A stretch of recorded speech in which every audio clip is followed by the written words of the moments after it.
Ladies and gentlemen, today I invite you to walk with me into the realm of the mysterious, a landscape shaped by whispers, fear, and the unseen. It is a terrain many shy away from, yet it calls to us with its enigmatic allure. We speak of black magic, a concept cloaked in myth and emotion, in superstition, and perhaps in truth. But what is black magic really? Is it an external force conspiring against us, or is it a mirror, reflecting the unexamined corners of our own souls? In understanding the signs of black magic, we must first strip away the fear that often clouds perception. Let us begin by recognizing these 7 signs not as evidence of doom but as invitations to explore the unknown.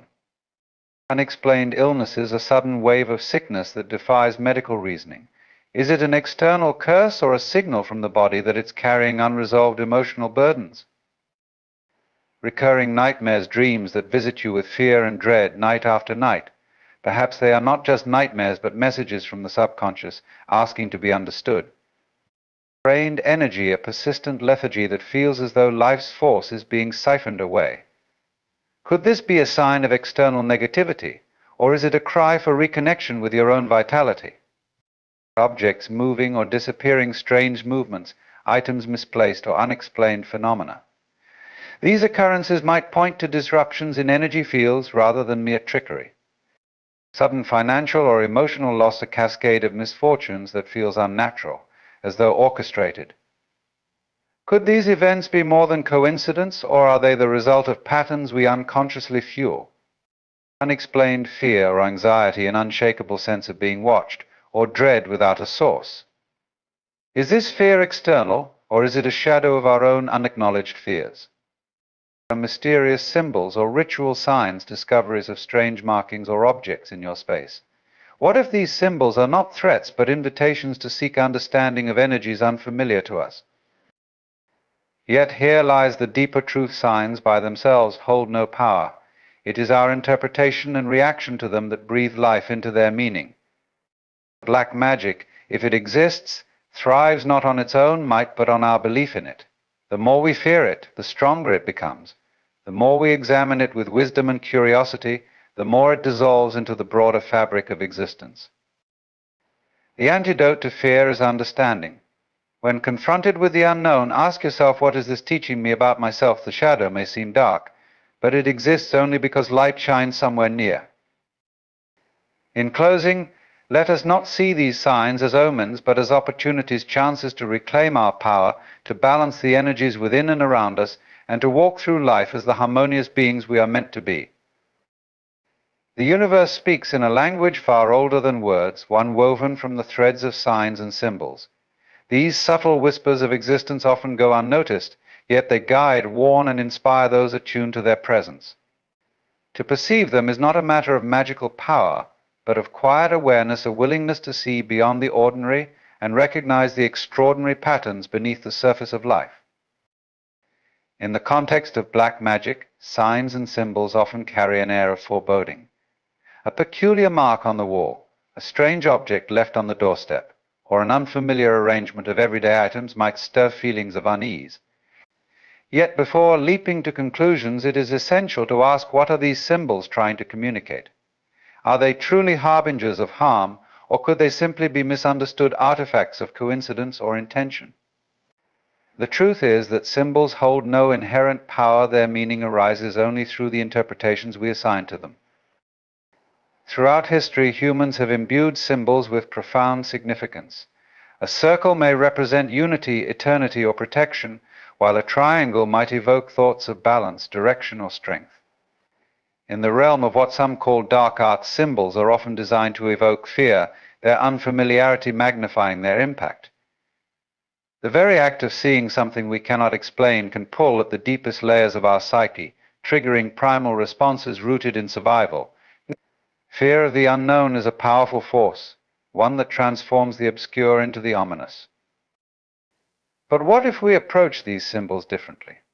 Rather than shrinking from them in dread, what if we looked at them as messages? After all, a symbol is, at its core, a tool of communication. If we encounter a mysterious mark or object, could it not be an invitation to seek understanding? Perhaps it is not meant to harm, but to draw attention to something that demands acknowledgement, be it an unresolved conflict, a hidden truth, or an unbalanced energy. In the natural world, animals instinctively read signs, a rustling in the bushes signaling danger, the direction of the wind guiding migration. Humans, too, once relied heavily on interpreting the subtle cues of their environment. In many ways, our modern disconnection from these ancient instincts leaves us vulnerable to misinterpreting symbols that fall outside our current frame of reference. We may see an unfamiliar pattern and assume malice, when in reality it could be a neutral or even positive sign. Even when symbols are deliberately created with negative intent, their effectiveness depends largely on the recipient's reaction. A curse, for instance, often draws its strength from the fear it instills. If we see a symbol meant to intimidate us and respond with dread, we essentially feed the energy of the act. Conversely, if we approach it with calm detachment, questioning its meaning and refusing to let it disrupt our peace, its power diminishes. It is important to note that symbols are not inherently good or bad, they are tools, like words or actions. They carry the intent of the one who created them and reflect the mindset of the one who perceives them. A flower left on a doorstep could signify love, respect, or even warning, depending on the context and the observer's perception. In the same way, a mark or object associated with black magic could carry vastly different meanings depending on how it is viewed. Ultimately, the study of signs and symbols is less about fearing the unknown and more about cultivating awareness. To see clearly, we must step back from immediate emotional reactions and instead observe with curiosity and wisdom. By doing so, we transform symbols from sources of anxiety into opportunities for growth and understanding. Whether they appear as warnings, blessings, or enigmas, they remind us of the intricate web of meaning that underpins existence, a web we are all a part of, weaving and unraveling in equal measure. Fear is a powerful force, deeply rooted in the human experience. It colors how we perceive the world and often defines the boundaries of what we consider safe or threatening. Perception, in turn, shapes reality. It filters the vast, complex tapestry of existence into manageable pieces, allowing us to navigate life. But when fear takes hold, that filter becomes skewed, turning shadows into monsters and uncertainties into dangers. Fear, when unchecked, can distort our understanding of events, objects, or even people, amplifying the unknown and transforming it into something far more menacing than it truly is. When we encounter the unfamiliar, our minds instinctively react to protect us. It's an evolutionary mechanism honed over millennia to keep us alive. In the wilderness, the rustle of leaves might mean a predator is near, and it's better to flee than to stay and investigate. But in modern life, this instinct often misfires. The unknown no longer represents immediate physical danger, yet it still triggers the same visceral response. A sound we cannot identify, a figure in the dark, or a strange series of events can ignite that primal fear, convincing us that something harmful is at work. Perception, however, is not a fixed lens. It is fluid, shaped by past experiences, beliefs, and cultural narratives. If we've been taught to associate certain phenomena with danger, we're more likely to interpret them as such. In the context of black magic or supernatural forces, this is particularly relevant. Stories of curses, evil spells, and malevolent forces have been passed down for generations, creating a framework through which many people view unusual or unsettling events. A strange coincidence, an unexplained illness, or an odd object in one's home might be perceived as evidence of dark forces, not because it inherently is, but because fear has primed us to see it that way. The trouble with fear is that it thrives in ambiguity. The less we understand something, the more space fear has to grow. Imagine walking through a dark forest at night. The absence of light transforms harmless shapes into looming threats. Every sound becomes a potential danger. Yet when dawn breaks, those same shapes and sounds lose their edge. They are revealed to be branches swaying in the wind or animals going about their lives. The fear dissolves not because the forest has changed, but because perception has been illuminated by understanding. This principle applies equally to the fear surrounding black magic. Many of the signs attributed to malevolent forces, unexplained illnesses, recurring misfortunes, or strange sensations could have entirely mundane explanations. A creaking floorboard could be dismissed as an architectural quirk or interpreted as a ghostly presence, depending on the mindset of the observer. Fearful perception often disregards logic, focusing instead on worst-case scenarios and reinforcing its own narrative. At its core, fear is not the enemy, it is a messenger. It tells us where we feel vulnerable, where we lack understanding, and where we need to grow. The key lies in how we respond to it. When fear arises, we have a choice to let it dominate us or to confront it with curiosity and curiosity. By examining what frightens us, we often find that the source of our fear is not as insurmountable as it first appeared. It may even offer insight into our own psyche, revealing unresolved conflicts or hidden insecurities. Fear and perception are deeply intertwined, and together they create the lens through which we view the world. If we allow fear to dictate that lens, our perception becomes limited, turning life into a series of threats and obstacles. But if we learn to question our fears, to shine the light of awareness on the shadows they create, our perception expands. We see the world not as a place of constant danger, but as a rich, multifaceted reality where even the unknown has a role to play. Ultimately, fear invites us to grow. It challenges us to step beyond the familiar and confront the mysteries of existence with an open heart. By doing so, we reclaim the power that fear often steals, transforming our perception from one of limitation to one of possibility.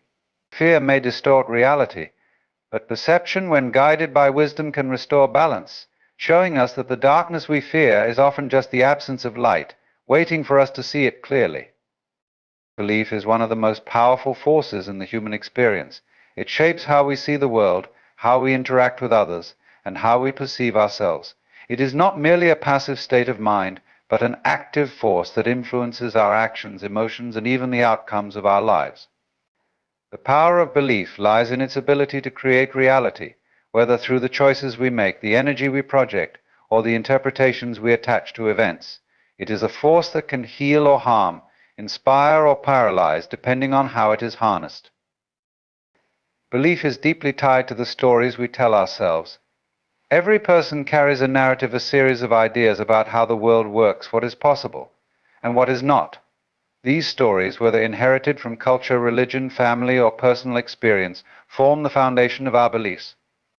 Once something is accepted as true within this framework, it becomes a guiding principle, influencing how we perceive and respond to everything around us. What is striking is how often belief, rather than objective reality, dictates our experience of life.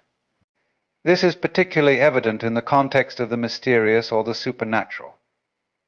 Concepts like black magic thrive on belief.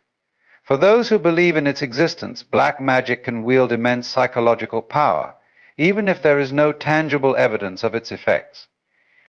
The mere suggestion of a curse can create anxiety, illness, or misfortune, as the mind begins to interpret every negative occurrence as confirmation of the belief.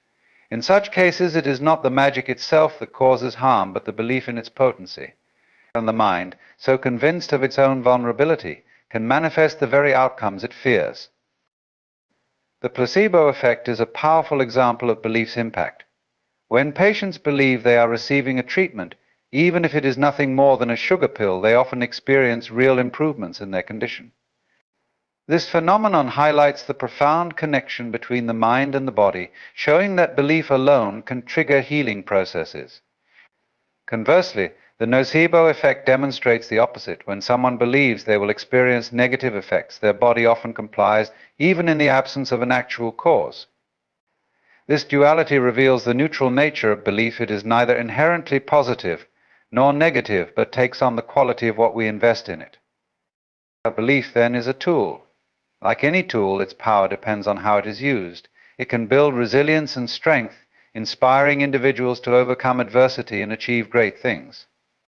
Many of history's most remarkable accomplishments were driven by unwavering belief in a vision, a cause, or one's own abilities. Yet belief can also be a double-edged sword. When rooted in fear or misunderstanding, it can become a source of limitation, leading to prejudice, self-doubt, or the perpetuation of harmful myths. In the realm of black magic and curses, belief operates as both the catalyst and the amplifier. If someone believes they are cursed, their mind begins to seek evidence to support this conclusion. A series of small misfortunes entirely explainable by chance may be interpreted as proof of the curse's power. This creates a self-reinforcing cycle, where belief feeds perception and perception strengthens belief. The result is a spiral of fear and negativity, all rooted in a construct of the mind. However, the same principle can work in reverse. Positive beliefs, when cultivated, can dissolve the perceived power of harmful forces. A person who chooses to believe in their own strength, resilience, and ability to overcome challenges can break free from the psychological grip of fear and negativity. This shift in perspective often reveals that the so-called curse was never external, but rather a reflection of internal doubts and fears. To harness the power of belief, one must first become aware of its influence. Questioning our beliefs, asking where they come from, whether they serve us, and whether they align with our values is a crucial step in taking control of this force. It is not about rejecting belief altogether, but about choosing what to believe in wisely. Beliefs should empower, not limit. They should inspire growth and understanding, not fear and division. Ultimately, belief is a reflection of the creative power within each of us. It reminds us that we are active participants in the shaping of our reality. When directed with intention, belief can transform challenges into opportunities, fears into lessons, and doubts into possibilities. It is not the object of belief that holds the power, but the act of believing itself a profound expression of the mind's ability to influence the world around it. To believe is to wield the extraordinary power to shape not only our perception of reality, but reality itself. Within each of us lies a realm often left unexplored, the inner shadows. These are the parts of ourselves we avoid, suppress, or deny, the fears, doubts, unresolved emotions, and forgotten memories we hide from the light of our conscious awareness. Yet the more we push them away, the more they linger, subtly influencing our thoughts, actions, and perceptions. The inner shadows are not inherently malevolent, they are fragments of our psyche seeking acknowledgement, understanding, and integration. Ignoring them does not make them disappear, it only gives them more power to shape our lives from the depths. The concept of inner shadows is closely tied to the idea of duality. We often think of ourselves in terms of light and darkness, good and bad, strengths and weaknesses. Society teaches us to focus on the light, the positive traits and acceptable behaviors, while discouraging exploration of our darker aspects. As a result, we may reject parts of ourselves that don't align with an idealized image of who we should be. These rejected parts do not vanish. Instead, they sink into the subconscious, becoming what Carl Jung called the shadow self. The shadow self holds the qualities we fear or disapprove of, but these traits are not inherently evil or harmful. Anger, jealousy, sadness, or insecurity, when left unexamined, can manifest destructively. Yet, when brought into awareness, they often reveal unmet needs, unresolved pain, or forgotten strengths. For instance, anger might point to boundaries that have been crossed, while insecurity may highlight a longing for self-acceptance. However, facing these shadows is not easy. They thrive in the dark corners of our minds, protected by layers of fear and shame. To confront them requires courage, the willingness to sit with discomfort and to see ourselves as we truly are, not just as we wish to be. Often the fear of what we might find keeps us from looking inward. Yet this avoidance only strengthens the shadow, allowing it to influence our lives in unseen ways. One way the shadow manifests is through projection. When we encounter qualities in others that irritate or disturb us, it is often because those same qualities exist within us, unacknowledged. We project our inner shadows onto others, blaming them for traits or behaviors we refuse to accept in ourselves. This mechanism serves as a defense, shielding us from the discomfort of self-reflection. But it also perpetuates conflict, both within ourselves and in our relationships. Another way the shadow emerges is through self-sabotage. The unacknowledged parts of us can create patterns of behavior that undermine our goals or relationships. For example, someone with a deep-seated fear of failure might procrastinate or avoid opportunities altogether, unconsciously ensuring they never face the possibility of failing. These patterns are not deliberate but arise from the shadow's influence, acting out in ways that reflect unresolved inner conflicts. The key to transforming the shadow lies in integration, not elimination. The goal is not to rid ourselves of our darker aspects, but to bring them into the light of awareness. This process involves self-compassion and curiosity qualities that allow us to approach our inner world without judgment. When we face our shadows with openness, we begin to understand their origins and their messages. We recognize that the traits we once feared are simply parts of ourselves longing to be acknowledged and healed. Integration of the shadow can lead to profound growth. It allows us to reclaim the energy spent on repression and channel it into creativity, authenticity, and wholeness. By accepting our full selves, the light, and the dark, we become more compassionate, not only toward ourselves but also toward others. We see that everyone carries their own shadows, and this shared experience fosters empathy and connection. The journey into the inner shadows is not a path of fear but of liberation. It is an invitation to step beyond the illusion of perfection and embrace the complexity of being human. In doing so, we discover that the darkness within us is not a void to be feared, but a source of wisdom and strength. The shadow, when integrated, becomes a partner in our growth, reminding us that even in our darkest moments there is light waiting to be found. The nature of evil has long been a subject of fascination, fear, and profound contemplation. Across cultures, philosophies, and religions, evil is often depicted as an external force, a malevolent entity, or influence that corrupts and destroys.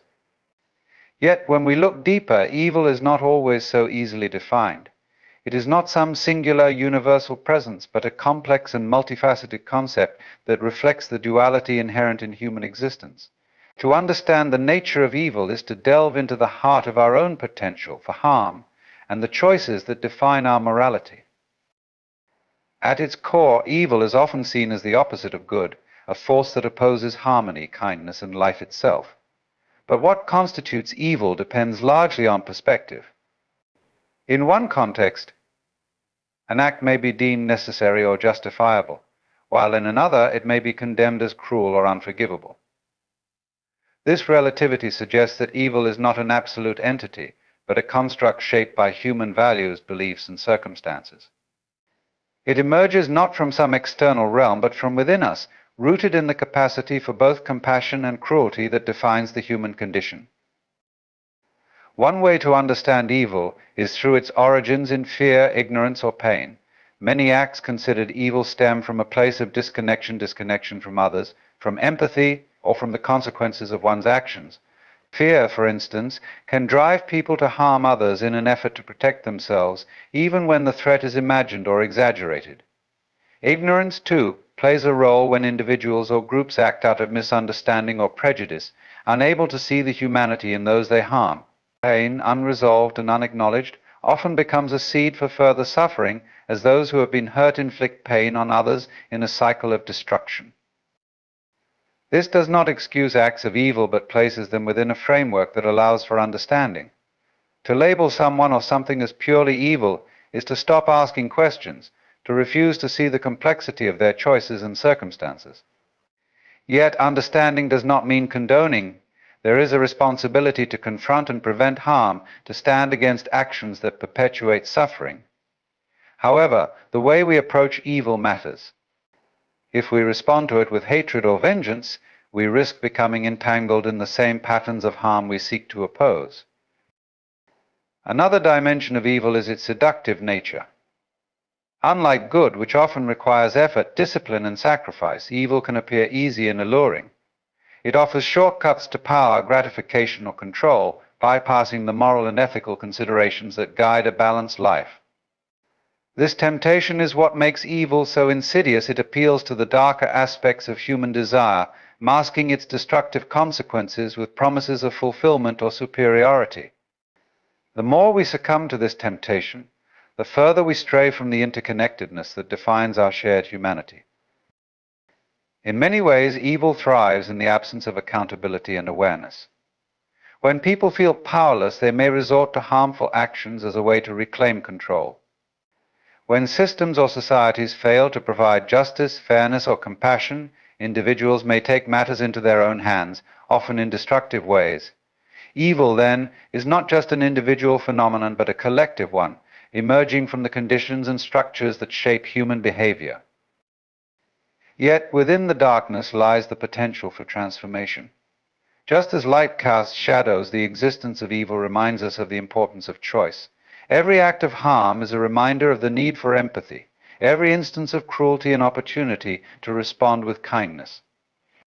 The presence of evil challenges us to confront our own shadows, to acknowledge the ways in which we might contribute to suffering, and to strive for greater awareness and accountability. The nature of evil is not an external battle, but an internal one. It is the struggle between our highest ideals and our basest instincts, between connection and division, between creation and destruction. To grapple with evil is to engage with the full spectrum of human potential, recognizing that within each of us lies the capacity for both harm and healing. By choosing to face this duality with courage and compassion, we take a step toward understanding, and perhaps even transcending, the nature of evil itself,